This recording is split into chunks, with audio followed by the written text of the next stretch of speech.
Did you know that there are loads of different ways to say that it's raining in the UK? Like, it's raining cats and dogs, it's bucketing it down, and it's raining sideways. Well, this week we're going to show you how to make a rain gauge, and you can start using some of these wacky phrases.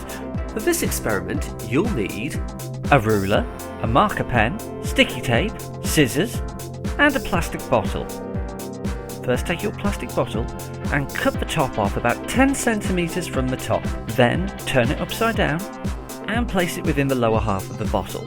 Use sticky tape to secure it around the top. Now use a ruler and the marker pen to mark on some measurements on the side of your rain gauge.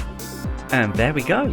Now it's complete, take it outside and leave it somewhere secure, or perhaps dig a hole and bury it in the backyard. Now you just need to wait for it to rain, and that could take, a long time. No, not at all. Okay. And as you see, you'll be able to see how much water has been gathered. Make a note of how much water has been gathered every single day, and track the progress throughout the week.